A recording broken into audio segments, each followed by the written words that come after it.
¿Cómo están, amigos? Buenas noches y bienvenidos. Michael Roldán, Lama, ustedes también en sus casas. El día de hoy vamos a tocar un tema que sigue generando mucha preocupación en todo el mundo. Estamos hablando del volcán Cumbre Vieja en La Palma, en Islas Canarias, desde el día 19 de septiembre de este año, que comenzó una erupción que ya estamos viendo en pantalla. Previo a una semana de muchos sismos, una serie de vibraciones ahí en la superficie terrestre que ya hacían prever que algo podía pasar. De hecho, muchos expertos dicen que cuatro años antes ya hubo señales de que podía haber una erupción en este volcán que, como les decía, está en la isla La Palma, una de las tantas islas en el sector de Islas Canarias. Y el panorama es muy preocupante porque hasta ahora ya vemos que el magma llegó al mar, específicamente el 29 de septiembre, lo que ha causado un montón de daños. Y hasta ahora hay más de 40 hectáreas de superficie ganada en el mar. Esto es una tragedia. De verdad queremos conversar y abrir este tema hoy día para poder analizar por qué se produce este fenómeno, Michael. Oye, así es bien importante, un volcán que está siendo devastador en todos los sentidos, en el sentido emocional, que vamos a tratar en algún momento, en el sentido físico también, según, de hecho, datos que entrega el gobierno de Canarias, ha arrasado a su paso infraestructuras y edificios por más de 400 millones de pesos. Estamos hablando, como bien decías tú, Monty, que ya lleva poquito más de 60 días, sí, justamente, poquito menos de 60 días de erupción ininterrumpida, el volcán Cumbre Vieja, que continúa expulsando lava hacia el exterior. Ahora, sí hay noticias que son un poco alentadoras, pero no definitivas. ¿En qué sentido? En que según los distintos análisis, Lama, que se han podido realizar a este volcán, con los indicadores de sismología y emisión de dióxido de azufre, que son dos de los marcadores más importantes para poder ver un poquito el estado de vida, cuánta vida le puede llegar a quedar a este volcán. ¿Cómo va a seguir evolucionando? Claro, cómo va a seguir evolucionando. Han determinado que están bajando. Entonces acá la ciencia se encuentra con dos inquietudes de alguna forma. Hay algunos que dicen que el hecho de que esté bajando es un signo claro de debilitamiento de este volcán, por lo tanto ya podríamos estar respirando un poquito mejor, aunque suene irónico en estas condiciones además, ¿cierto? Pero podríamos estar un poquito más tranquilos de que el debilitamiento está haciendo que ya se esté en retirada la actividad volcánica. Pero por otro lado, hay otros científicos que aseguran que esto más que un debilitamiento podríamos estar hablando de un descanso eruptivo, que sería como una especie de pausa, como el ojo de la tormenta, como el ojo del huracán que se estaría viviendo, y que la baja de estos índices no determina necesariamente el debilitamiento total de este volcán. Así que todavía está todo con mucha incertidumbre, sobre todo para la gente que vive ahí. Es muy difícil hacer un pronóstico claro cuando nunca se ha podido demostrar ni marcar la duración de una erupción volcánica. Lo que sí podemos entender cuáles son las consecuencias que traen a todas las personas que viven alrededor del volcán e incluso a toda la vegetación que se encuentra alrededor, porque no solamente está lo que devora el magma, sino que también está el dióxido de azufre, que después de que sale disparado, cae la ceniza, y esa ceniza, que en este caso es bastante particular, se ve más gruesa, se ve más pesada, más densa, sí, más densa, sí, claro. Va a tender a destruir toda la tierra que sea cultivable, que no tengo claro cuál es el nivel o cuáles son las dimensiones del sector. Entonces, tenés una cosa por ese lado, que es bastante compleja. Y por otra parte, me parece que, claro, la percepción que se está tratando de dar respecto a los indicadores que se tienen no es equivocada. O sea, piensa que un volcán es como una tetera. Si tú la dejas a un fuego más lento, durante mucho tiempo, más que se está al máximo fuego, va a ir escupiendo el vapor que sale por el orificio. Entonces, me parece que acá está ahí frente claro. Hay una baja, pero lo que no tengo claro es si el volcán habrá terminado de acomodarse subterráneamente, por eso los sismos, y por otra parte se habrá terminado de expulsar la cantidad de magma volcánico que necesita sacar desde sus entrañas. Porque cuando la Tierra se tiende a rajar, y aparece el magma, aunque suene bastante extraño, el magma, ahí estamos viendo imágenes, el magma termina sellando esa rajadura de tierra. Es como para la gente, lo voy a explicar de manera más extraña, pero para la gente que hace ejercicio, cuando se hace una estría, tiende a pensar que la musculatura creció y por eso se hace eso, y después, claro, esa herida va sanando. Lo que hace esto lo mismo, lo raja porque necesita salir y al mismo tiempo lo sella. Entonces, no sé si necesita una mayor producción de magma volcánico, esto es lo que se deben preguntar todos, para expulsar lo que falta, o ya estamos camino a que la expulsión fue total, se termina el reacomodamiento y habría que ver cuál sería la situación a futuro. Mira, cuando hablan que los volcanes están dormidos o cuando dicen que no ha habido actividad, no significa que no vaya a volver a ocurrir. Y cuando ha habido una tremenda erupción que ha durado 2 meses, como es el caso de Canarias, tampoco significa que cuando cese va a pasar un montón de tiempo para que pueda ocurrir. Ya escuchaste antes lo que decía, creo que lo decía la Monty, 4 años antes, o lo decías tú, sí, 4 años. Ya habían hablado que esto era una posibilidad. Sí. O sea, no estaban lejos respecto a la proyección de lo que podía pasar. Imagínate que posteriormente a esto, porque además han usado tecnología nueva, que lo vamos a hablar después, ¿cuál será la proyección posiblemente a un evento de esta envergadura próximamente? Claro, es que en este sentido, cuando se hace ese tipo de proyección, así como puede ser en 3, 4 años, puede ser en 5, en 6 o en 7, e incluso más. En 30, 50. En 30, 50, 100 años. Meses. Lamentablemente, o al otro día. No son proyecciones numéricas exactas, justamente. Tú decías ya algo, Lama, que tenía que ver con los terrenos, justamente, que se cultivaban alrededor. Para la gente que no conoce muy bien, esta isla que fue conocida en algún momento como la Isla Bonita, de hecho, su economía se sustenta en 2 cosas. Primero, el turismo, que está profundamente afectado, ¿cierto? Claro. Algunas personas le han dado la vuelta. De hecho, hay un caballero que se dedicaba a hacer de empresa de turismo y le dio la vuelta porque nadie quería llegar, y agarró un grupo de personas y los llevó a conocer el volcán, dentro de la cercanía que se podía, todo con mucho cuidado. Hay personas que se están aprovechando, pero este caballero dijo, ¿sabes qué? Esa plata, de hecho, yo la estoy destinando para ayudar a las familias que se han visto afectadas. Estamos viendo como un lado positivo. El turismo ya está de alguna forma enterrado en toda esa lava, en todo ese magma. Y lo otro es la industria platanera. Esa era una industria muy importante para ellos, y si bien las autoridades han dicho lo que se ha logrado destruir no es significativamente importante para toda la producción de la isla, ¿cierto? Hay alguna autoridad que eso ha generado harto conflicto. Más allá de si afecta a toda la isla o no, acá hay un tema de familias que sí se han visto afectadas completamente, claro, y que han terminado viendo destrozado el trabajo de toda su vida. Perdóname, tú decías antes, la ceniza ha cubierto más de 997 hectáreas, dañado más de 2.200 edificios.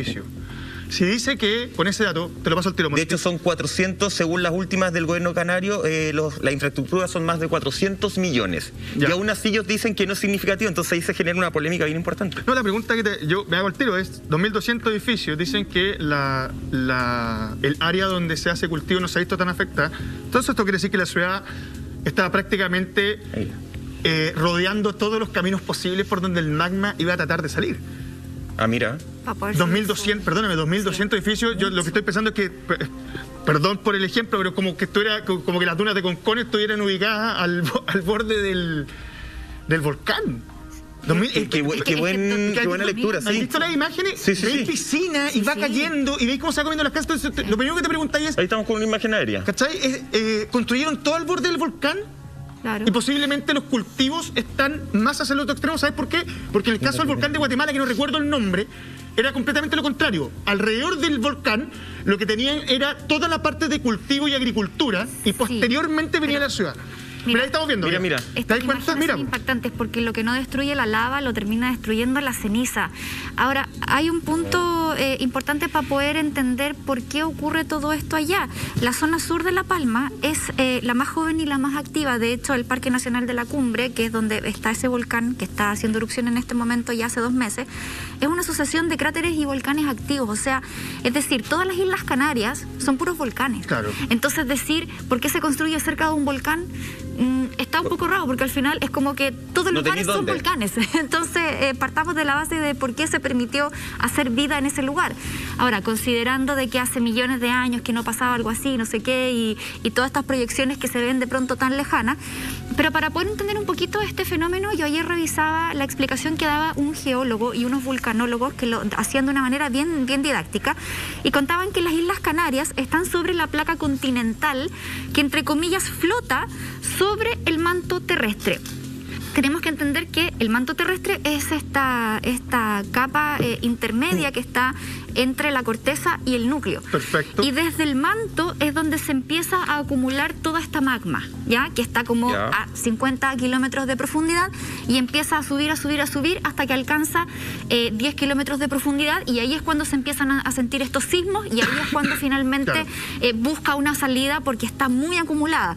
Entonces, La Palma y El Hierro, que es la otra isla que está justamente un poquito más hacia el sur de La Palma, son las más jóvenes y son las que están sobre este punto caliente de magma que aún está muy activo. Entonces, al final, es una situación súper complicada porque si hacemos un pequeño resumen de todo lo que ha pasado, toda esta magma que estaba acumulada empezó a ejercer presión sobre esta corteza, llegando ya al límite más superior, ¿cierto?, de la Tierra, a eso como del 15 de septiembre. Por eso yo les decía antes que una semana antes más o menos se empezaron a sentir algunos movimientos tipo sismo. Se estaba armando como esta piscina de magma dentro. Claro, ya había algo que estaba indicando que algo iba a pasar. 15, 16, 17, 18, 19, el día del gran evento, en donde esto asciende como en forma de dique, así es como lo explicaban. Y después de esta subida del magma se produce esta erupción que hasta el día de hoy es incontrolable. Entonces, lo complejo de todo esto es que yo no sé cuál sería la solución, porque la única solución es darle tiempo al tiempo y esperar que la naturaleza termine de hacer lo que tiene que hacer, su proceso, y después ya ahí tendrá el gobierno que entrar en un plan drástico de reconstrucción o de reacomodo también de los habitantes que han perdido todo, y no solo los habitantes, el daño a la flora y la fauna ha sido tremendo. Después podemos profundizar en eso. O sea, de hecho, el daño a la fauna marítima, a la flora marítima que va a existir es tremendo, porque acá estamos viendo y después vamos a ver unas imágenes de que justamente esto ha caído en el mar ya en 3 ocasiones. Sí. El daño que se está generando con el cambio de temperatura, lo hablaban, ayer lo veía, mira, ahí estamos viendo las imágenes, muchas gracias Simón, es tremendo. Cuando ya cae, y nosotros lo hemos conversado en otras ocasiones, cuando ya llega a caer al mar, uno ya dice, chúngale, acá está potente. Acá lo hemos dicho 3 veces, en 3 oportunidades en estos poco menos de 60 días que han ocurrido desde el 19 de septiembre. Sí. Tú decías, hay un tema de darle tiempo al tiempo, esperar después, ¿cierto?, la reubicación de la gente que ya se está generando, que ya se tendría que generar, pero muchas personas que dicen no tengo dónde irme, claro. Y después la reconstrucción. Ayer leí una entrevista del arquitecto Henry Garritano Pérez, justamente, y él hablaba del tema de la reconstrucción. Y él decía, por lo menos va a pasar 1 año y medio, 2, si es que no mucho más, en que la lava se enfríe lo suficiente como para poder comenzar el proceso de reconstrucción. O sea, acá no es, no quiero comparar qué es peor o qué es mejor, pero uno, por ejemplo, nosotros en la realidad de nuestro país, todo es muy tremendo. La realidad de nuestro país, nosotros estamos acostumbrados a los terremotos, ¿cierto? Sí. Mal acostumbrados de alguna forma. Y el terremoto, de alguna forma, tú, si el gobierno tiene dinero y empieza a ayudar, puede empezar la reconstrucción medianamente rápido, a pesar de que la reconstrucción del 2010 se demoró bastante más de lo que, hasta el día de hoy se decía, justamente, por un tema de gestión principalmente. Pero acá, ni con toda la plata que tú quieras, puedes empezar la reconstrucción de inmediato, porque tienes que esperar un proceso de 1 año y medio a 2, según la información que entregaba este arquitecto del lugar también, para que se pueda enfriar todo eso, para poder empezar a trabajar, para que se enfríe totalmente y empezar a trabajar en el terreno. Entonces tú, estos son los ejemplos en que tú dices, acá de verdad estamos a merced de la naturaleza. Acá no hay nada más que hacer, que básicamente abandonar el lugar donde te criaste, donde viviste, el lugar donde tienes toda tu realidad, y ahí uno dice, echa para atrás la película y dice, es que a lo mejor jamás tendría que haber existido una sociedad, ¿cierto? Personas viviendo, colegios, o sea, cuando uno habla de isla, hablamos de un colegio, hablamos de hospitales, hablamos de una vida común y corriente, como la que tenemos todos. Es complejo el tema, porque también tenéis, como en Hawái, el volcán Kilauea, y tenéis también la manera en la cual la gente o los nativos del lugar viven alrededor de ese espacio. Y en algunos casos representa algunas cosas para su cultura, no solamente una expresión de la naturaleza, sino que tiene que ver con muchas cosas más.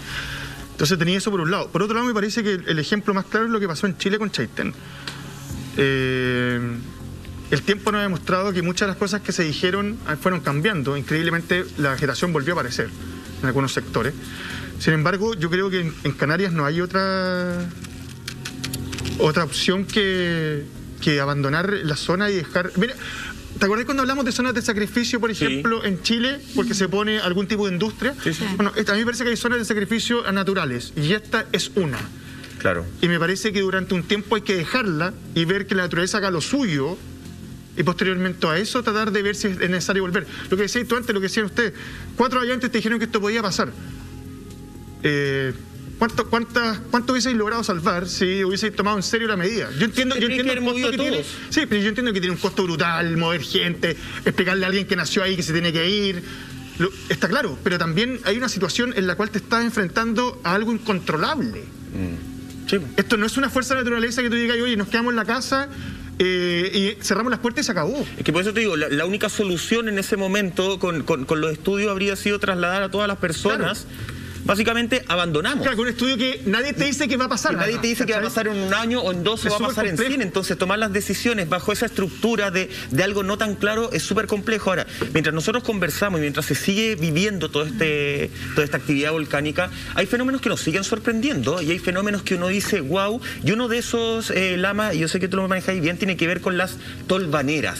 Sí. Que aparecieron justamente en los sectores, tengo entendido, y tú explícanos que ya están como devastados. Mira, si te fijáis ahí abajito, se pareciera que fuera como un tornado, como una tromba marina. ¿Te fijáis o no? Yo veo eso en ese momento y digo, ya Dios, ¿qué más queréis de nosotros? Claro, pero eso se produce principalmente por la emisión de gas, el calor, y se hace ¿cómo se dice? Este como remolino de polvo que asciende verticalmente. El que estamos viendo ahí. Que estamos viéndolo ahí.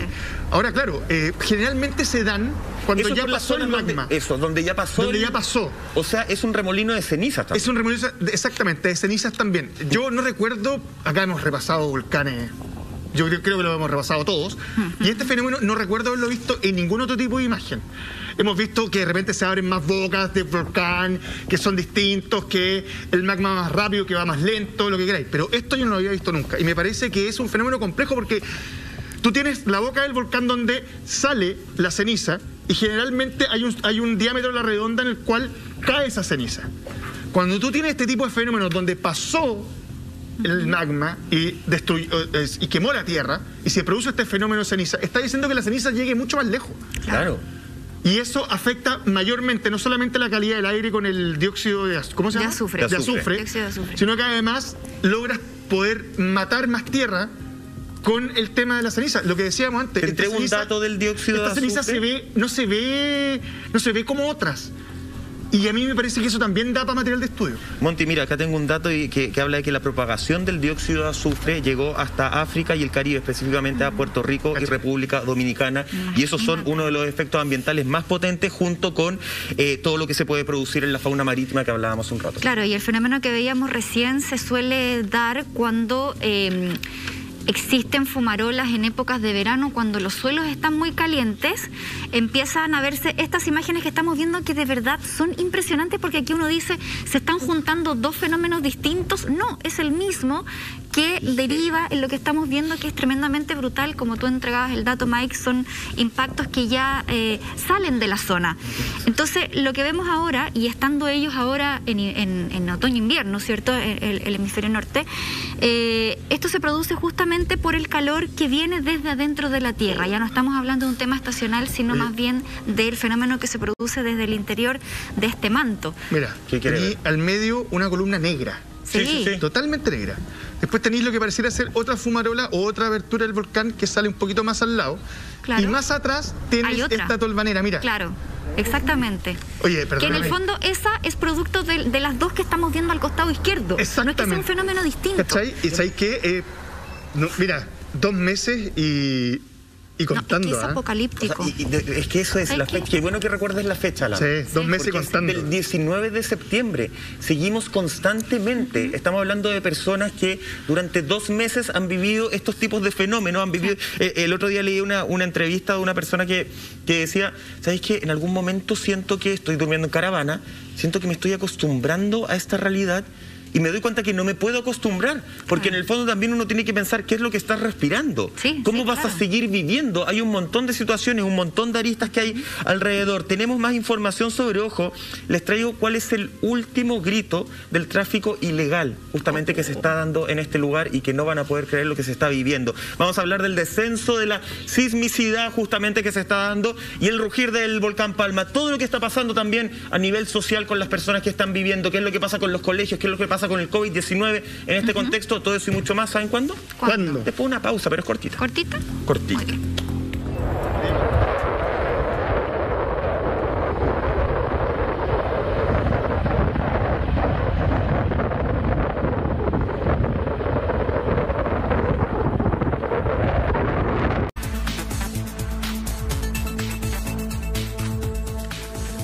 Oye, ya estamos de regreso en Así Somos haciendo este capítulo. Ya estamos en la madrugada del viernes, ¿cierto? Pero hablando de una realidad que aqueja justamente a muchas personas desde el pasado 19 de septiembre. Yo les decía antes del corte del tráfico ilegal que se ha dado justamente en esta isla y que tiene que ver con que mucha gente, no sé si mucha gente, pero sí hay personas que a través de distintas plataformas de venta están vendiendo cenizas del volcán. No te creo. Las están vendiendo y para confirmarte a ti, comprador, ¿cierto?, que son cenizas, te mandan fotos de la persona que te está vendiendo en los alrededores. Casi como va obteniendo las cenizas. Estas cenizas para sacarlas tienen que sacar de manera oculta, justamente, las sacan como, me imagino en algunas cositas, qué sé yo, ocultas entre el ropaje de la isla y las empiezan a vender. Y de hecho el tráfico es un delito, en este caso estamos hablando de un delito, porque pertenece a un entorno protegido que no se puede sacar esta ceniza de la isla. Y eso es lo último que están haciendo hoy día, así como yo antes les daba un ejemplo de una persona que está haciendo tour, peligroso tal vez, pero que por lo menos ese dinero lo está usando para ayudar a las familias que siguen ahí viviendo en caravana. Hay personas que se están aprovechando y están vendiendo las cenizas entre 10 y 20 euros más o menos, venden un poquito de ceniza volcánica. Qué tremendo. Más allá de eso, Monty, queríamos hablar de cómo se está mezclando esto de los volcanes con los sismos. Con los sismos, imagínate lo que es para la gente vivir ahí, dormir y no saber si te va a tocar un sismo, si va a haber otra erupción, si la lava va a llegar hasta tu casa. Es una situación de extrema angustia y desde el 19 de septiembre, cuando este volcán empieza a expulsar esta lava, hasta el día de hoy los sismos han sido cada vez más fuertes y más profundos, sobre grado 4.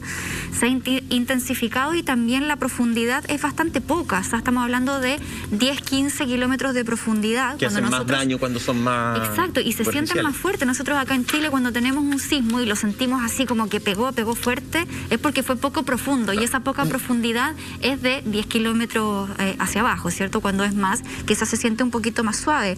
Se dice que hay aproximadamente más de 100 terremotos, ellos les llaman terremotos o seísmos, como les dicen en Europa, pero son más o menos 100 sismos por hora.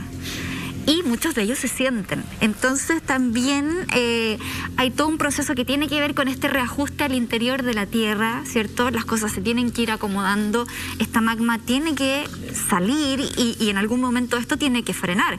Pero como ya lo decíamos anteriormente, no hay ningún tipo de intervención humana que pueda detener este proceso. Mientras tanto, el pánico, Lama, lo menos dañino, y la calidad de vida sigue empeorando en la zona de La Palma. Sí, lo que sería bueno saber en el tiempo es si los sismos fueron ayudando a que bajara la intensidad de las fumarolas o fueron ayudando a que aumentara la intensidad de las fumarolas. Yo creo que aumentaron. Porque cuando tú tienes un reajuste, pues lo que está pasando dentro de piedra, en algunos casos posiblemente el reajuste logra que las piezas queden donde tienen que estar y eso haga que baje la intensidad, ¿cachai?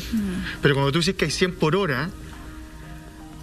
Ya, no, es que, ¿sabes lo que pasa? Es que ahora, esos 100 por hora tengo entendido que fue como en el... sí, en el momento peak seguramente. Claro, pero supuestamente ahora han ido bajando. Sí, es que sin duda, porque también ha ido bajando la intensidad también, ¿cachai? Pareciera que va de la mano. Porque tiene menos que ir reacomodando, como ir rellenando, por ponerle una palabra. Claro, pero lo que nunca hemos podido saber realmente, siempre es Alfate, que es si uno va acompañado del otro, o si uno es consecuencia del otro. ¿Qué inició la erupción? ¿Un sismo dentro del volcán, movimiento de tierra, o la erupción produjo el movimiento de tierra después de que se produce la explosión volcánica? Bueno, pues ¿Qué es primero? ¿Qué es primero? ¿El huevo o la gallina? Que lamentablemente es así. Ojo, se sabe poco. Mira, acá tenemos... Vamos a ver estas imágenes porque aquí se explica un poquito lo que hablábamos antes, que tiene que ver con esta deformación de la Tierra, esta acumulación de magma, que es lo que vemos ahí en el color naranjo, ¿cierto? Que está en este manto, como lo decíamos, esta capa intermedia entre el núcleo y la corteza terrestre. Entonces, cuando este magma ya empieza a querer salir, va hacia arriba. Sí, pues rajó todo, mira. Y ahí va rajando y va produciendo este daño y va buscando su punto de escape. Si al final la naturaleza también tiene sus procesos. Fíjate, ahora, ojo. ¿has visto cuando se hace un hoyo en la tierra? Hace un hoyo, así hacia abajo y empieza a caer tierra hacia ese hoyo. ¿Te has fijado, no? Sí, sí. No es que tú saques y metes algo a la tierra y quedas perfectamente redondo. Sí, se tiene que haber una caída. O sea, imagínate, va saliendo así, va rompiendo las capas de la tierra con mucha fuerza y al mismo tiempo va provocando que haya un movimiento de tierra y de rocas que va hacia abajo. Ahora, una noticia buena y una mala. La buena es que junto con la disminución en la sismicidad, lo dije bien, también ha ido disminuyendo de alguna forma la emisión de dióxido de azufre. ¿Ya? Por lo tanto, eso es un punto positivo y otro punto que hace pensar que más que en un descanso podríamos estar ya en el último tiempo de la actividad volcánica. Y otro punto... Ahí estamos viendo justamente el gráfico de las emisiones de dióxido de azufre, cómo va, como ya llegó su pic. Esperemos que ese haya sido su pic y va bajando justamente ahora. Ojo que tenía el gráfico que el más bajo fue el 4 de octubre y ahí la tendencia posiblemente era la baja. Y después hay un aumento de 18 y después se vuelve a disparar. Pero este es solo de las emisiones de dióxido de azufre. Tendríamos que combinarlo. Tendríamos que combinarlo con el nivel de la sismicidad. Entonces, como ahora en este punto se juntaron esas dos cosas, los científicos dicen, puede que no estemos en este paréntesis. Probablemente, cuando estuvo más bajo la emisión de dióxido de azufre, sí estaban en este descanso del volcán, en este paréntesis. Ahora, como se combinan los dos, puede ser más positivo. Pero además los expertos recuerdan y dicen, ojo acá, porque en otras actividades volcánicas nosotros hemos visto que la actividad sísmica puede durar semanas, puede durar meses o puede durar años. Sí. O sea, tampoco es que esto va a terminar en el momento, junto con el volcán. Queda mucho todavía para desarrollar, queda mucho para vivir y les queda mucho por enfrentar a todas las personas que vienen en el lugar de La Palma. No, y es tremendo las emisiones de CO2 o dióxido de azufre porque causan un montón de daño al ser humano. O sea, ya vamos a entrar en el tema que a mí por lo menos también me interesa, que es la biodiversidad, los animales, flora, fauna marina, etcétera. Pero a los humanos les produce problemas desde la visión, se les nubla la vista, produce problemas respiratorios, se inflaman las vías respiratorias, edemas pulmonares, problemas cardíacos, incluso problemas psíquicos. O sea, uno no se da cuenta la cantidad de daño que puede producir el estar respirando constantemente. Imagínate durante 60 días las personas que están ahí tratando de salvar sus casas y de resguardarlas, porque yo creo que pasa el mismo fenómeno que acá. Independiente de que a ti te puedan decir o tengas un familiar, por ejemplo, en Europa continental o en alguna otra ciudad de España y te puedas ir, da susto dejar tus cosas ahí, porque no sabes si alguien puede entrar, si te pueden hacer la toma de tu propiedad. Hay muchos animales también, la gente muchas veces no puede escapar con los animales, entonces es súper complejo. Mira lo que estamos viendo acá, las cenizas que cubren totalmente todas las casas, los edificios, todo lo que eso antes era pasto, lo que era verde, hoy día no hay nada. Hoy día no hay nada y esto es súper desolador porque imagínate cómo se altera el ecosistema de esta isla que tiene 83.000 habitantes. O sea, estamos hablando de un lugar que igual es pequeño en cuanto a su densidad. Pero vemos que ya... gente limpiando el techo para que te des cuenta el nivel de grosor. Eso es lo que decías tú, por Lama, que es súper densa. Parece nieve. Es muy, muy densa. Pero te juro que es como una nieve, es como la nieve negra, un fenómeno que se da incluso en un pueblo en Rusia. Imagina lo que estamos viendo ahí. O sea, llega a imaginarte la calidad del aire que es extremadamente desfavorable. Claro. No podemos olvidar que esto también lo estamos viviendo en un periodo de pandemia, donde la pandemia es del mundo entero. ¿Cuál es la principal indicación que te dan para enfrentar COVID-19? La ventilación. Hoy día ellos se ven enfrentados en que muchas personas, sobre todo leía que se activó un colegio para que los niños asistieran. Los niños tenían que estar, mira, estamos viendo otras imágenes. Los niños tienen que estar encerrados en la sala de clase. No pueden ventilar, no pueden tener ventanas abiertas, no pueden tener puertas abiertas. Es el cementerio. Los niños, justamente, los niños no pueden salir, por ejemplo, al patio a jugar, porque todo lo que carga las cenizas están en el aire, están afuera, entonces tienes que vivir encerrado. Hay un proceso de calidad del aire, hay personas que no se pueden ir, por lo tanto ellos decidieron dormir, y tampoco hay algunos que se les destruyeron su casa por completo. Decidieron justamente estar durmiendo como en estas especies de caravana. Sí. Entonces es como una especie de, tú dices, no hay una salida clara, no hay una forma, y acá insisto, acá hay mucho más de una intención de política de ayudar. Hay un tema de procesos de la naturaleza que tú no puedes frenar en esta pasada, y es tremendo. Y yo solo quiero rescatar una frase que le da a BBC una persona que vive ahí justamente en La Palma, que dijo lo siguiente, y cito textual: para muchos será un espectáculo, pero para nosotros es desolador, justamente hablando de todo lo que están enfrentando ellos, que para muchas otras personas es como, ya yo voy a hacer el turismo, voy a ir a ver este volcán, quiero comprar la ceniza. Para gente se le destruyó absolutamente todo, se le destruyó la vida que tenían. ¿Cómo se reinventan desde cero? ¿Dónde se reinventan? Es un tema que hoy día nadie tiene claro. Tú hablas de la reconstrucción del terremoto, estamos viendo las imágenes, perdóname, ¿cómo vas a limpiar una zona que quedó completamente cubierta por la ceniza? ¿Cuántos metros? Sí. Mira, esta no es tan desigual. Por eso yo hablaba de solo que se enfríe. Pero mira, cáchate, por ejemplo, mira ahí, o la imagen del cementerio se ve las puntas de las cruces. Eso debe ser por lo menos 1 metro de ceniza. Mira ahí. eso. Sí. Entonces yo te hago una pregunta, ¿cómo limpia esta zona para lograr buscar algún tipo de reconstrucción? A mí me parece que está cambiando geográficamente. Bueno, y va a ser muy difícil hacia adelante pensar que es una zona en la cual se va a poder habitar con facilidad. No, o sea, la palabra facilidad saca es que como te dicen, oye, no, mira, vamos a esperar que se enfríe en 2 años. No, es que yo no me parece que se No, pues amigos, que en 2 años se enfría y recién idealmente podrías empezar a reconstruir, claro, pero probablemente no se va a poder. Mira el cementerio, mírate la escalera de atrás y mira los nichos. Sí. Debe ser metro? 1 metro por lo menos. Por lo menos. Claro. Oye, y además de toda esta ceniza, la lava, deja el terreno muy caliente. Y lo que hemos visto es, por ejemplo, animales muy desorientados, quemados, muy dañados, gente que ha sufrido. Hemos visto hartas imágenes que han venido desde España, o sea, sabemos que eso es España, pero digamos, España continente. Han llegado a rescatar animales y acá, mira, vemos por ejemplo el caso de una casa que pareciera que eso es solamente la parte como muy de la superior, chimenea, como el techito de arriba. Claro, o esos balcones que están muy arriba, pero eso está todo enterrado. Entonces acá estamos viendo, por ejemplo, las plantas están muertas, están deshidratadas, y cómo eso afecta al ecosistema. En La Palma, la mayor cantidad de seres vivos son aves y reptiles. Entonces, también decían, hay algunos biólogos que por estos días ya no se ven, por ejemplo, cocodrilos, lagartos. Sí, y los lagartos son parte fundamental también para el ecosistema de la zona. Para el equilibrio. Y para todo este equilibrio. Entonces, es súper complejo, y yo no sé si podemos volver al tema de la colada de lava que llega al mar, porque esto también me parece determinante. Contaban también que, claro, hay peces, mira, ahí vemos es que esa imagen es de verdad, yo encuentro que, bueno, hoy día a través de la tecnología podemos ver esto ya con más claridad. Antes estas imágenes se veían en las películas, hoy día lamentablemente son parte de la vida real y las podemos apreciar también así como en tiempo real. Cuando esta colada de lava llega hasta el mar, que como lo decíamos fue el 29 de septiembre, ¿cierto? Más o menos, unos poquitos días desde que comenzó, o sea, 10 días después de que comenzó la erupción, hay mucha fauna marina que logra de alguna manera como arrancar. Porque ¿qué pasa cuando llega la lava al mar? Se produce un shock térmico y también se acidifica por toda esta emisión de gases, se va acidificando el mar. Lo que impide que muchas especies sigan ahí viviendo, porque claramente se van a intoxicar. Entonces los que pueden arrancan.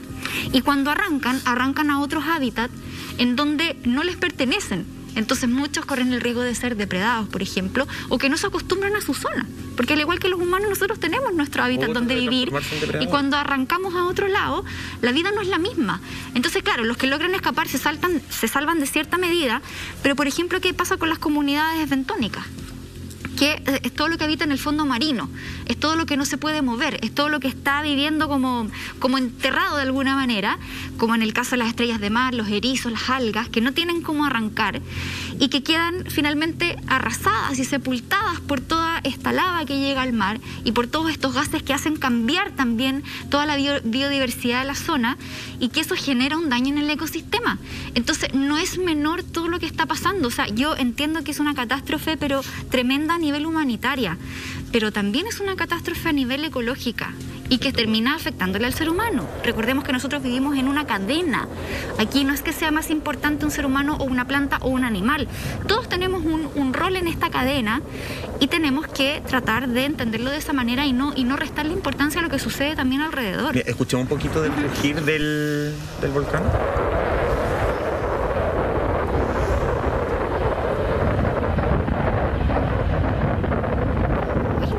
Imagínate ese rugir. Hasta ahora los datos son más de 7.000 personas que han sido evacuadas, 20 familias que están viviendo en estas caravanas que hablábamos hace un rato con Monty y con Lama. Yo entiendo, y a mí me encantaría el mundo, y es lo que yo siempre critico acá en Chile, de hecho, porque nos tenemos que preocupar de una cosa, porque no podemos preocuparnos de todo de inmediato, porque lo que pasa, lo que tú explicaste con el fondo marino, va a ser tremendamente devastador para todos. A lo mejor no nos vamos a dar cuenta hoy día, pero sí nos vamos a dar cuenta en el largo tiempo. Pero claro, uno dice, cuando uno tiene una crisis humanitaria, en el sentido en que tienes que evacuar a 7.000 personas, donde tienes que ver qué es lo que va a pasar con el lugar donde había vida absolutamente, claro, probablemente el mar y el fondo marino va a ser la última palabra de la listita de la cual se va a preocupar. ¿Está correcto? Yo creo que no. Yo creo que nos tendríamos que preocupar absolutamente de todo. Sobre todo los que gobiernan deberían tener la capacidad, Lama, de ser multitareas, preocuparse absolutamente de todo al mismo tiempo. Pero hoy día, claro, los esfuerzos están concentrados en el daño que es evidente. Y ese es el problema, yo creo, del ser humano a nivel ya no solamente de Chile, sino que a nivel mundial. Solo nos preocupamos de lo que podemos ver, del daño, del espectáculo que no se malinterprete, del fuego, de esto tenemos que controlar, sacar a esta gente. Pero no podemos ver un poquito más allá que ese mismo daño sí se está viviendo en el fondo marino. Se descansa siempre en el poder de la naturaleza. Esto es como lo de Chernobyl. Sí. Uno pensaría que alrededor de Chernobyl nada va a tener vida y sin embargo la vida floreció, de manera distinta, pero floreció. A mí me parece que el fondo marino es la naturaleza va a saber regularlo y va a saber como parte de la evolución que se puede vivir. Pero ¿tú crees que la primera vez en la historia de que este planeta gira, que cae magma al mar? No. Entonces, yo creo que ahí es donde la naturaleza hace esos reajustes. Por algo está ocurriendo esta erupción también. También hay un reajuste natural desde ahí. Tiene mucha razón. Entonces, yo creo que en algún minuto, claro, en un principio, a nivel informativo, es una devastación ecológica brutal. Tiene dentro de lo que sabemos, claro. Claro, brutales consecuencias, pero el reacomode que viene después es lo maravilloso del mundo acuático, de todo lo que nos rodea. Entonces, me parece que hay que darle tiempo a la naturaleza. ¿Y ese reacomode nos incluirá a nosotros? A nivel, no sé, pregunta a lo mejor un poco más filosófica, ¿nos incluirá dentro de todo lo que está viendo? Pero ya tiene... Mira, ¿sabes qué? Es más, si tú te ponías a pensar, el reajuste es a tal nivel que las abejas que se encontraban en la isla lograron sobrevivir incluso tomando en cuenta que el ambiente era completamente adverso para que pudieran continuar ahí, estando cerca de la erupción. Bueno, al lado. Al lado, o sea, quedando incluso cubiertas en gran parte por la ceniza. De 6 panales, de hecho, fueron 5 los que sobrevivieron. Y el sexto, que no sobrevivieron las abejas que estaban ahí, los expertos dicen, mire, estamos viendo imágenes de cómo las estaban rescatando, de cómo estaban sacando, de alguna forma, moviendo las cenizas porque estaban enterradas. O sea, enterrados. Absolutamente todo. Dicen que el sexto que no sobrevivió tiene que ver más bien con que ellos sienten que venía debilitada de antes, que no pudo enfrentar esta situación. Porque era una colmena muy joven también. Claro, era además muy joven. ¿Esto te da esperanza, po? Sí, porque sabemos que las abejas son parte fundamental del ecosistema y si no hay abejas, chao vida. O sea, básicamente son parte fundamental. Cada colmena puede albergar en épocas, por ejemplo, de primavera entre 30.000 y 40.000 abejas y un poquito más de la mitad estando en época de invierno, que es como lo que ellos están viviendo allá. Es súper... es como, a ver, ¿cómo decirlo? No sé si mágica es la palabra, pero es curioso ver cómo los animales, como decía Lama, tienen esta capacidad de alguna forma de sobrevivir a este tipo de catástrofe. Yo no sé si porque tienen otro tipo de sabiduría, pero sí es muy cierto que lo mismo que ocurre en el mar, y esto lo han dicho muchos biólogos, por ejemplo, que sí va a haber una especie de reajuste y que se puede volver a recuperar esa vida, aunque va a tomar tiempo. Claro.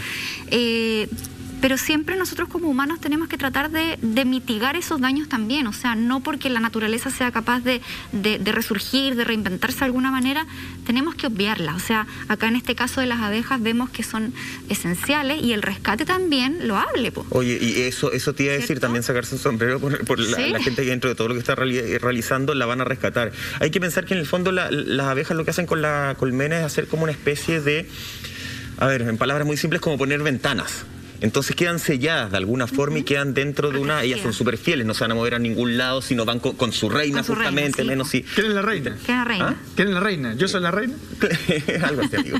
Entonces quedan como en esta especie de burbuja donde después de más o menos 50 días pudimos ver las imágenes que estamos viendo ahora. No es menor la gente que... Te puedo hacer una pregunta. Si tú no supieras que hubo la erupción de un volcán en esa zona, uno pensaría que están las cajas de abejas enterradas en la playa, ¿no?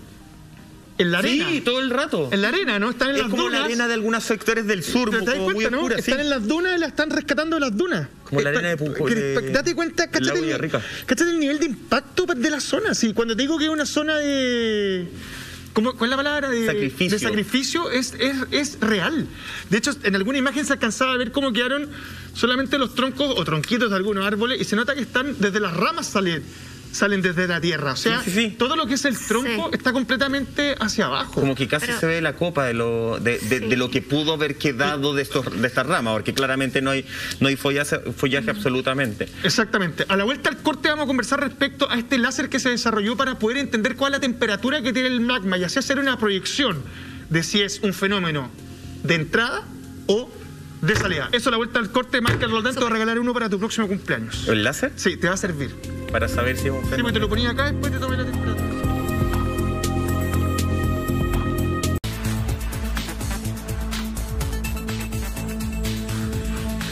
Ya estamos de regreso justamente acá en Así Somos, porque pensé que regresabas tú, amigo. Oye, lo dejaste planteado antes de la pausa. Vamos a hablar de esta técnica inédita que un grupo de investigadores de la Universidad de Málaga está implementando para poder ver con una certeza un poquito más correcta, como decía Lama, si este es un fenómeno que le queda mucho tiempo, un fenómeno de entrada o que ya estaría en retirada. Eso hablamos de el láser de plasma. Ahí estamos viendo justamente algunas imágenes. Lama, yo sé que tú lo manejas ahí bien. Sí, de película de ciencia ficción, ¿eh? Sí, totalmente. Se entiende, primero, la foto está increíble. Sí. Perdóname, esta es un golazo en Instagram. ¿Sabéis qué? Primero se entiende con la fotografía la idea de la distancia. Es importante, seguro. Sí, por un tema de seguridad. Piensa no solamente en el calor, lo que hablábamos de la tolvadera, sino que también está la emisión del dióxido de azufre, lo cual también es bastante nocivo. Por lo cual, lo primero es estar completamente seguro a través de un traje, y ahí estamos viendo un casco. Claro. Y después es disparar este rayo, este láser, que va directamente a la zona donde se encuentra el magma volcánico. De hecho, ¿qué es lo que hace? ¿Ya? Mira, ahí está el traje. No estamos viendo a Daft Punk, que se presentó en Canarias. Estamos viendo realmente cómo se tienen que de verdad, así es como se tienen que ver y proteger. Claro. Sobre todo el tema de la vista, que no es menor. ¿Eh? Mira, científicos trabajando en el área, mi querido amigo. Esto mide la composición de la lava en tiempo real. O sea, en ese momento exacto. ¿Ya? La distancia tiene que ser segura. Y predice el comportamiento de la erupción volcánica y sirve de ayuda para los que los científicos estudien la evolución del volcán. Imagino que el nivel de calor y el nivel de la composición del magma tiene que ver con la profundidad de desde dónde viene. Cuando viene más cerca del núcleo debe tener una composición distinta cuando está mucho más cerca de la corteza.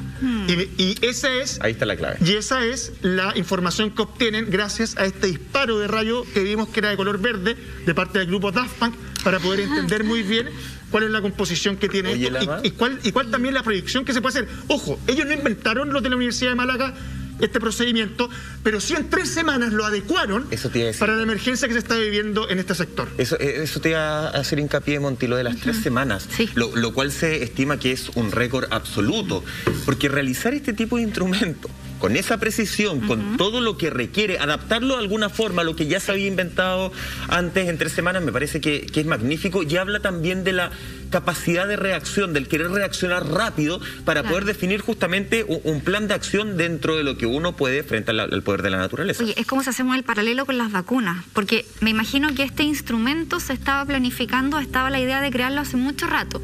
Sin embargo, como no había habido necesidad de usarlo, esas investigaciones se alargan porque no hay mucho financiamiento. Están en teoría más que en práctica. Porque hay otros científicos que quizás le están poniendo más ganas o energía a otras cosas que son más relevantes o más urgentes, pero finalmente cuando suceden las cosas y dicen, mira, justo estábamos trabajando en algo que nos puede ayudar y nos puede servir, ahí empiezan todos a apoyar el proyecto, a poner la plata, a poner todos los recursos para que esto salga rápido. Por eso ha sido el comparativo con las vacunas, que sabemos que se demoran 3, 5 años o 10 años en desarrollarse. En esta ocasión, en menos de un año ya teníamos vacunas porque toda la comunidad científica se enfocó en eso, hubo más recursos, etcétera, y se pudieron acelerar los procesos de alguna manera. Entonces, no deja de ser curioso eso. Un detalle que no es menor, porque igual hay que ser mala onda con este tipo de información, igual hay que buscarle el pelo a la sopa, entre líneas. Estamos en viernes chico, amigo, no seamos mala onda. Hace 4 años tenía un estudio que predecía que esto podía pasar. En 3 semanas logran desarrollar un dispositivo para entender lo que está pasando a nivel volcánico. Me queda claro que los expertos de la Universidad de Málaga son de primera línea.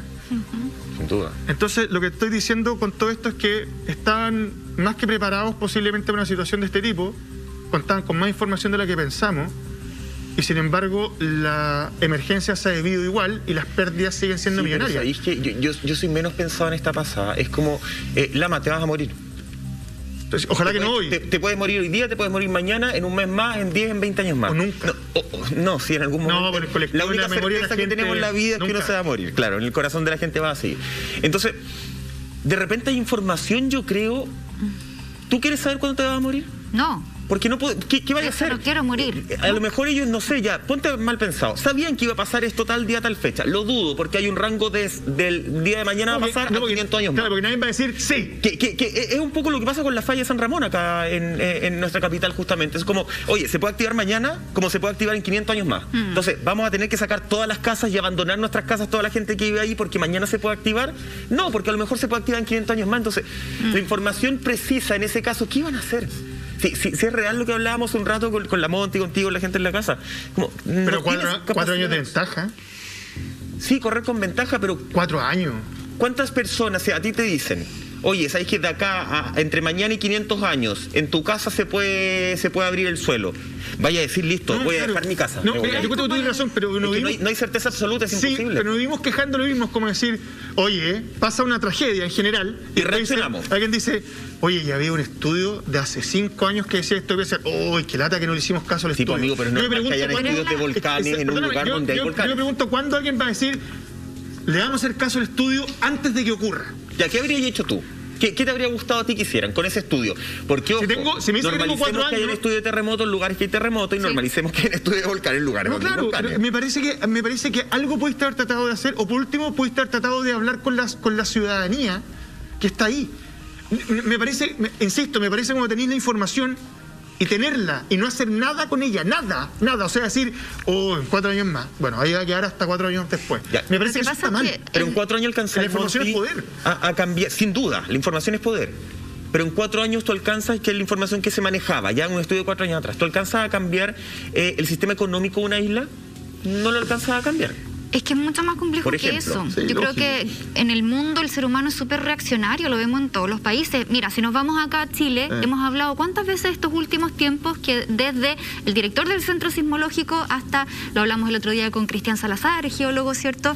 Y muchos otros expertos que ya vienen diciendo que en Chile, por ejemplo, hay lagunas sísmicas en 3 zonas del país, en donde no han habido terremotos hace 100 años y que se espera que ocurra algo, según los expertos, no lo digo yo. ¿Y tú crees que en esa zona se están preparando para un posible terremoto? ¿Qué están haciendo en este momento? Ahí involucran muchas cosas, voluntad política, platas... voluntad social Al también. final somos reaccionarios. El ser humano como por esencia es así, porque siempre estamos como en esta pugna de los recursos. No me cabe duda que este instrumento que lograron hacer en 3 semanas es un proyecto que venían haciendo hace mucho rato y que quizás no tenían el apoyo financiero para poder llevarlo adelante. Y ahora que lo necesitaron, lo lograron rescatar. Lo que estamos viendo elemento que solo funciona, solo funciona cuando está este proceso. Ya, pues, pero en el fondo es un elemento que tendrías que tener siempre como guardado en el cajón por si es que hay que ocuparlo, pero no esperar desarrollarlo cuando quede la tragedia misma. Y por eso los aplausos y los vítores que lo hicieron en 3 semanas, pero me da la sensación que es un elemento que nos sirve para predecir antes de la erupción. Casi eso, ¿no? Claro, sí. Una vez que ya hizo erupción. Claro, como que predice el comportamiento de la erupción. Claro, o sea, ya estando la erupción, no sirve para predecir. No, pero podría decir que dentro del volcán hay un movimiento de magma llamativo. Oye, tú nunca pierdes. No, pero es que eso sí pasa, por ejemplo, cuando tú ves cuando un poco antes de pensar en una fumarola, es que porque está pasando algo dentro y no específicamente significa que haya una erupción. Ya, ¿y este láser de plasma te sirve para eso? Lo que pasa es que... yo, en mi duda, lo que pasa es que como tenéis que estar a 70 metros para poder hacer la medición, no tengo claro si la pueden hacer desde dentro del volcán o esperando que se haga algún tipo de... Yo creo que en este caso, obertura para poder tratar de meter el rayo láser. A mí me parece que tiene que ser cuando salió. En este caso, el instrumento que estamos viendo, si tuviera que yo hacer una comparación, una analogía, es como lo que hace el rover. Cuando llevan los rovers a Marte y van a tomar estas muestras de roca. Acá es lo mismo, porque este láser lo que hace es justamente tomar estas muestras y después llevarlas a analizar para poder predecir qué se viene un poquito más adelante. Como decías tú, Lama, ahí vemos una distancia de 70 metros, uso de trajes, etcétera. Pero acá yo me hago la siguiente pregunta, porque sabemos que este magma estaba acumulado como a 50 kilómetros de profundidad, que es lo que se ha logrado determinar. Yo no sé si existen los instrumentos hoy día para poder detectar esa actividad a 50 kilómetros o más, o eso ya lo puedes detectar solamente cuando va llegando a la corteza terrestre, o sea, 10 kilómetros de profundidad. Y cuando ya está a 10 kilómetros de profundidad, yo creo que no hay mucho más que hacer. Y recordemos entonces que lo que estamos viendo, el sector de La Palma y las Islas Canarias en general, están sobre un punto caliente en donde hay mucha acumulación de magma. Entonces, yo no sé si efectivamente existirá ese instrumento que te permita decir el magma ya viene, ojo, claro, o eso lo sabes cuando ya está más arriba y ahí ya no hay mucho más que hacer. Eso es lo que, es lo que te decía antes. Acá nosotros generalmente nos enfrentamos a dos fenómenos. Un volcán que lleva dormido, no sé, 200 años y la gente asume que va a seguir así. Y otros que sí sabemos que están activos, pero generalmente nunca ha ocurrido nada. Insisto, Villarrica. Claro. Villarrica yo creo que es el mejor ejemplo. De repente tenéis fumarolas que duran 20 días y después no hay más fumarolas. ¿Qué significa? Que hubo actividad, pero que esa actividad no alcanzó para provocar una erupción volcánica. Pero esto no te va a medir si alcanza o no, po. No, es que eso es lo que te quiero decir. Lo que te estoy tratando de decir es que en el fondo no es algo... A ver, para empezar, no es fácil acercarse a la boca de un volcán. Eso es lo primero. De partida está prohibido. Segundo, el calor que produce ahí también afecta a cualquier tipo de dron o cuestión que queráis meter. Y, insisto, tendría que producirse, por ejemplo, ponte que sea el típico volcán, esos que son así, en tubo, tendría que producirse una abertura por abajo donde caiga magma para tú poder tratar de hacer ese tipo de estudio, ¿cachai? Claro. Entonces es bastante complejo. Insisto, la mejor forma de saber es cuando se dan las fumarolas. Y no hay nada que indique que un volcán que tiene fumarolas una vez al año, una vez cada par de años, claro, va sea más peligroso que uno que en 500 años está dormido. Sí, pues, porque acá, como les decía, está sobre esta placa continental que se dice que hace más de 20 millones de años la placa empezó a pasar por este punto caliente, y de hecho La Palma y El Hierro, que son estas dos islas que están hacia el suroeste, son las más jóvenes, y jóvenes entre comillas, o sea, tienen entre 1,2 millones y 1,8 millones de años. Entonces, toda esta erupción justamente fue la que hizo que hoy día exista el sector de Islas Canarias. Sí. Y un volcanólogo hacía el comparativo, que es el mismo fenómeno que ocurre en Hawái, que por eso se crea el archipiélago de Hawái, donde tenemos el volcán, Kilauea. ¿Cuál es el volcán de Hawái? Sí, el Kilauea. Y entonces, claro, son fenómenos que van ocurriendo cada cierto tiempo, pero cada cierto tiempo son a veces millones de años. Entonces, ¿en qué momento podemos decir que esto va a ocurrir? O sea, yo creo que está el punto. ¿En qué momento ponemos la alarma? ¿En qué momento empezamos a actuar? Tú das el caso justamente del volcán Villarrica, hay casos en el mundo entero donde no se puede empezar a reaccionar porque no hay una certeza. Creo que la pregunta es, ¿qué es lo que falta para que en pleno año 2021, con todos los avances científicos, con toda la rapidez que se pueden crear instrumentos como este láser que estamos viendo en pantalla, exista un método que efectivamente nos pueda predecir con una... No sé si certeza de día y hora, si esto no es como el pronóstico del clima, ¿cierto? Pero sí predecir a lo mejor con un espacio mucho más acotado, porque sería distinto si te dicen esto puede entrar en erupción desde mañana hasta 500 años más, versus si te dicen esto podría entrar en erupción desde mañana hasta un año más. Claro. Creo que ahí sí seríamos mucho más, tendríamos una acción mucho más potente, empezaríamos a actuar justamente versus la realidad de, oye, puedo morirme en 50 años más, entonces ¿qué me va a estar preocupando? Algo que probablemente, porque el ser humano es muy bueno para, esto no me va a pasar a mí, entonces probablemente esto va a actuar en 300 años, probablemente va a actuar en 500 años. Lo cierto es que hasta ahora este volcán, la Cumbre Vieja, no tiene fecha clara de que se vaya a apagar. Esperemos que todo siga funcionando de mejor forma. ¿Usted quería decir algo de la Cumbre Vieja? No. Qué raro que no se apague por su nombre.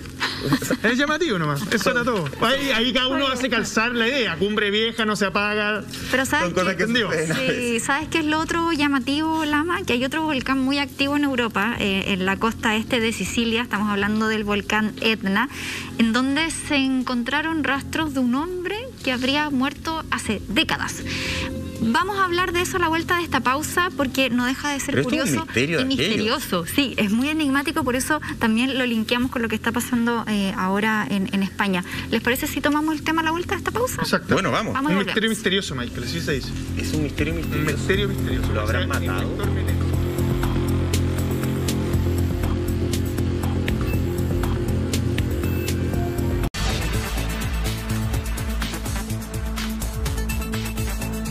Y seguimos esta noche junto a ustedes. Vamos a seguir comentando todo lo que está ocurriendo en Islas Canarias, específicamente en La Palma, y con la erupción del volcán Cumbre Vieja, que ya lleva 60 días en donde no cesa esta tremenda erupción que ha causado tanto daño. Antes de continuar con ese tema, atención a este consejo: escucha tu música favorita con este mini parlante Hyundai.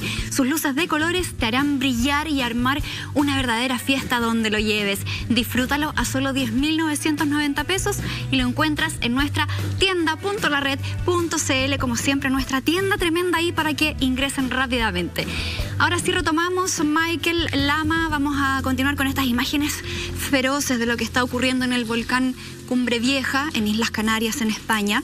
Y a raíz de esto tenemos otra historia bien misteriosa, bien enigmática, que ocurre en el volcán Etna, otro de los volcanes activos en Europa, en Italia precisamente, en donde fueron hallados restos de una persona. Qué fuerte eso. Sí, hay que poner el contexto. Ahí estamos viendo algunas imágenes justamente cuando los policías realizaban ejercicios rutinarios y ellos estaban justamente con un perrito de rescate que fue el que localiza a este cadáver. Tú hablabas justamente de que se habría determinado, mira, ahí estamos viendo las imágenes. Según pudieron informar, ahí está el perrito haciendo como todos sus trabajos. Según informaron los agentes, el hombre habría fallecido hace al menos ya 3 décadas. Esa es la fecha más o menos que se estima. Recordemos, ellos no estaban buscando absolutamente a nadie, ellos estaban haciendo unos ejercicios de rutina con el perrito que de repente algo olfateó, y se habla de que tendría una edad aproximada de 50 años, con una estatura de 1,70 m, y tenía además malformaciones congénitas en la nariz y en la boca. Entre algunos enseres que se le encontraron, Lama querido, él llevaba varias monedas de lira, que es, por supuesto, tú dirás que es la lira, la antigua moneda de Italia, por supuesto, un reloj Omega con correa de tela y también un peine. Estaba con una camiseta a rayas, todo esto es lo que ha informado ahora la policía, corbata, una chaqueta verde y unas botas del número 41, entre otras cosas. Ahora viene, para parte del análisis, cómo falleció finalmente, o sea, en qué sentido. Si tenía heridas previas, si habría existido una persona, otra persona, si se metió a un lugar donde no tenía que meterse y finalmente cayó solo, ¿cierto? Son eso parte de las especulaciones que se tienen que aclarar ahora. Lo que sí se habla, una de las teorías más fuertes de alguna forma, sería que él se metió al lugar donde no tenía que meterse y habría quedado atrapado, y justamente eso habría terminado con su vida. Sí, o sea, yo no quiero quitarle espacio a Carlos Gutiérrez, pero desde mi expertise forense, a mí me parece que fue un accidente, porque tenía dinero. Sí, tenía claro, su reloj. Descarta el asalto. Claro. Pero no el asesinato. No el asesinato, pero ahí habría que entrar en harina de otro costal. ¿De qué tipo de gente estamos hablando? No sabemos, porque todavía no se conoce la identidad, pero que también es algo de los pendientes. Estudio, claro, un poquito más largo, pero creo de verdad que no, asalto no creo que haya. Además pareciera que es un lugar, por lo que se alcanza a ver por la geografía, donde uno tendría a ser como, mira, ahí estamos viendo, pareciera un lugar para los que son amantes de la vida al aire libre, ir a subir el Manquehue es como un trekking, o sea, como ir a pegarte un paseo por el cerro o algún tipo de lugar así, claro. Esas cosas que hace la gente que se levanta temprano. Pero a mí, insisto, me parece que va por ese lado. No creo que tenga que ver directamente con algún tipo de crimen sin resolver o algo así. Incluso a lo mejor es que el tipo quedó atrapado también. ¿No en esa película 127 horas? Ay, sí, qué tremendo. Que a muchas personas que tienden a ir solas a hacer este tipo de caminatas, cuando tienen un accidente, tienden a quedar atrapados en algún lugar y pueden terminar perdiendo la vida. Si fue hace 30 años, no creo que hayan dado con su equipo de montaña, ni con agua, ni con comida, frente a una radio satelital. Exactamente, frente a una situación compleja. El vestuario es importante, estaba con corbata. Entonces, claramente, yo por eso les daba ese presente, claramente no era una persona que estaba preparada para algo de alta montaña. Y si bien Monti, la policía, dice que a simple vista, a rastreo visual, no existen signos de violencia de terceros, no descartan hasta ahora ninguna teoría, porque se tienen que hacer los análisis y partir encontrándole la identidad, logrando encontrar la identidad de este caballero de 50 años. Como nos ha enseñado Carlos Gutiérrez, ¿dónde fue la escena del crimen? Pudo haber sido en otra parte, si es que hablamos efectivamente de un crimen, y lo fueron a llevar al lugar para poder deshacerse de la evidencia. La verdad es que es tremendo. Casi perfecto sería. Es tremendo, porque detrás de esa persona tiene que haber una familia y amigos desesperados buscándolo, quizás una persona desaparecida hace 30 años, y por eso es importante conocer la identidad para ir conociendo también el historial de vida. Ahora, ojo, con este caso y con lo que vemos en España, no está de más decir que ir a los pies de un volcán en erupción es una soberana estupidez, como hemos visto fotos, por ejemplo, de una pareja, no sé si se acuerdan, que fueron como con unos marshmallows a cocinarlos ahí ahí en la lava volcánica, no recuerdo en qué país era, pero en el fondo son cosas prohibidas y hay gente que es muy temeraria y que va con esta intención, como tú decías, Mike, desde los que compran las cenizas para tener como el recuerdo. Hay personas como mencionaban las autoridades en La Palma, eran como 10.000 visitantes por fin de semana. Bueno, o sea, gente que va también como con ese morbo de ver lo que está pasando, pero hay que tener precaución, o sea, estamos hablando de un desastre natural que no sabemos cómo te puede afectar a ti también, por lo tanto, respeto ante la naturaleza también. Sin ir más lejos, acá en nuestro país, recordemos la gente sacaba fotografías de los incendios de Valparaíso hace un par de años, justamente. O las marejadas. O las marejadas. Chiquillos, llegamos al final, nosotros nos reencontramos el próximo lunes en un capítulo especial con todo lo que suceda el día domingo. Sí. Salfate también regresa, ojo. Salfate, Cristian Leporati. También regresa Cristian Leporati y nosotros, si Dios y el jefazo quiere, por supuesto. Nos reencontramos el lunes, el domingo usted ya sabe lo que tiene que hacer. A votar el domingo. Nos vemos. Nos vemos. Chao.